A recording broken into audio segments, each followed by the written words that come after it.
Argentine pilots lacked experience in this new type of low-altitude attack over water. It was all new to them.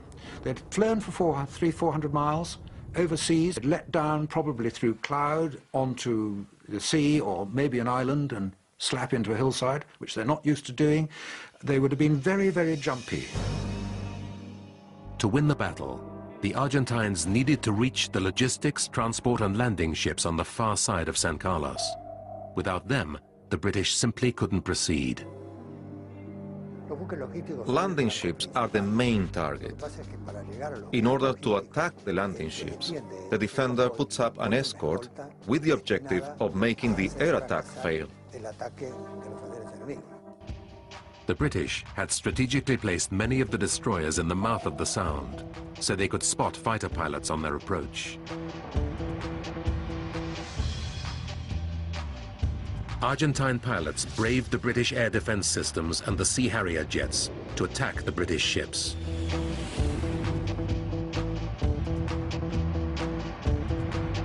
They lost 10 pilots and 17 fighters in 9 days. Yet their efforts could have won the battle.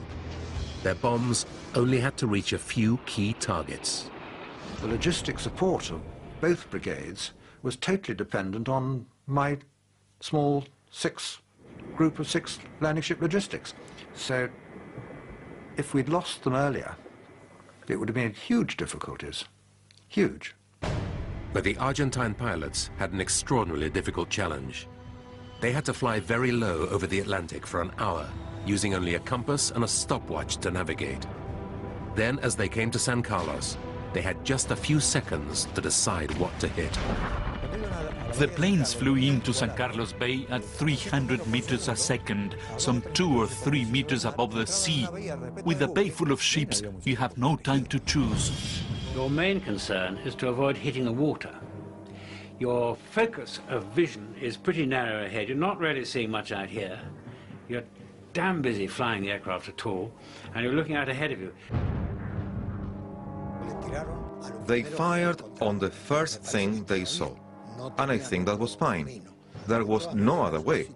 In any case, if the bombs that hit the escort ships had exploded, the task force would probably have been left without escort ships. The Argentine pilots were extraordinarily brave, but they didn't know the odds were stacked against them, because the bombs they were carrying weren't designed for these low-altitude targets. We had to fight them with whatever we had to hand, but if we launched our bombs from planes at such short distances to make them explode as soon as they hit a ship, our planes were at risk of being engulfed in the same detonation.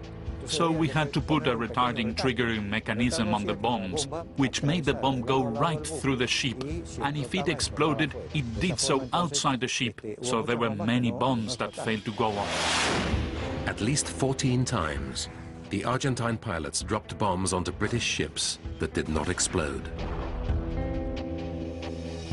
Fewer of them went off than expected, many fewer. About half of them only went off. If they'd all gone off in the ships they hit, we'd have been defeated. Yet even with their targeting errors and unexploded bombs, the Argentine Air Force wreaked havoc on the British. After 5 days, Admiral Woodward was at the point of telling London he'd lost. I was seriously considering ringing up home and saying, we're losing this. At the present rate of relative losses between us and them, it looks to me as though we're going to be out of business quite soon. And you need to start thinking about stopping this lot. From the moment the British began deploying their naval task force to the Falklands on the 3rd of April, they'd been in a race against time. The sea voyage alone took 19 days. There was a strict limit on how long the war could last before the task force would have to head home.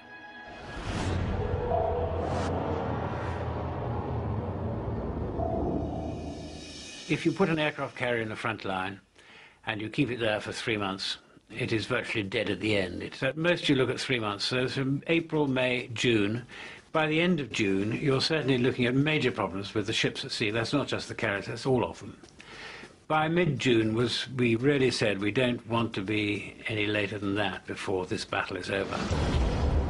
On May 25th, the British were dealt a major blow when an Argentine exocet sank the cargo ship Atlantic Conveyor.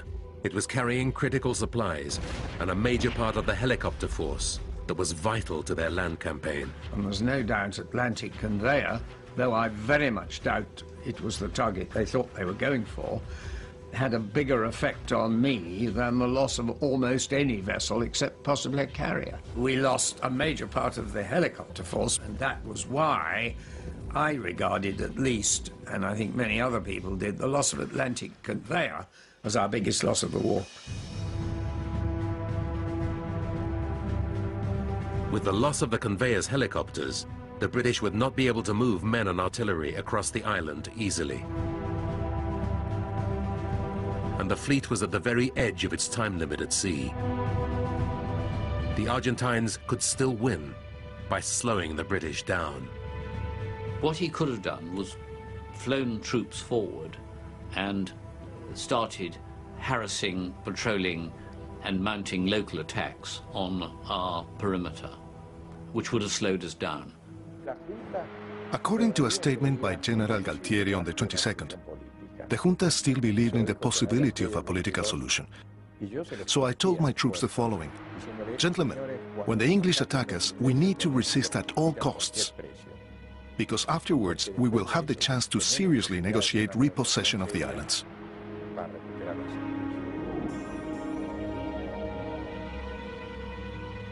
On land, the British seemed to be at a clear disadvantage. Thousands of miles from headquarters, with fewer men than their opponents, they needed to score a decisive victory quickly before their ammunition and ground forces became depleted. I looked at the thing and decided that I must establish early a moral superiority over the Argentinian commander, which would then enable us to go on, and that builds up. And that's why my orders to General Thompson included the instruction that I wished him, as early as possible, to go out and seek a battle he would demonstrably win.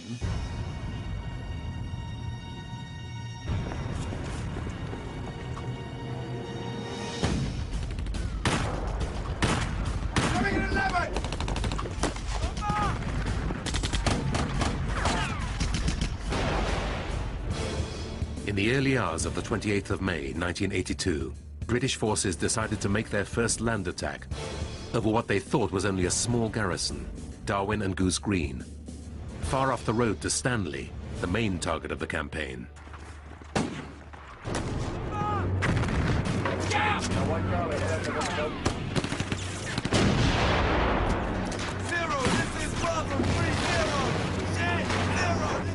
But they seriously underestimated the strength of Argentina's military presence there. We had terribly little intelligence as to what was going on in the islands. I certainly don't think, as far as I can remember, that we anticipated there was going to be a large number in Darwin and Goose Green, and that caught us by surprise. I was surprised at how long it took. I didn't realize how strong they were, and of course also the fact that it took very much longer than had been planned. They should have moved towards Port Stanley and forgotten about Goose Green. After 2.5 days of fierce fighting, the British finally took Goose Green. They'd lost 17 men with a further 64 wounded. Argentina had lost more, but they had substantially more troops on the islands. Though Port Stanley was in sight, the British war effort hung by a thread.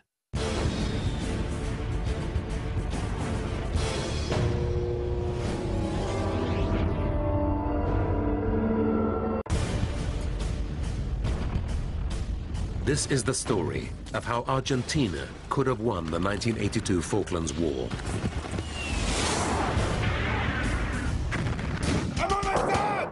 After 2.5 days of heavy battle, the British had finally taken Goose Green. It had not been the easy victory they'd anticipated.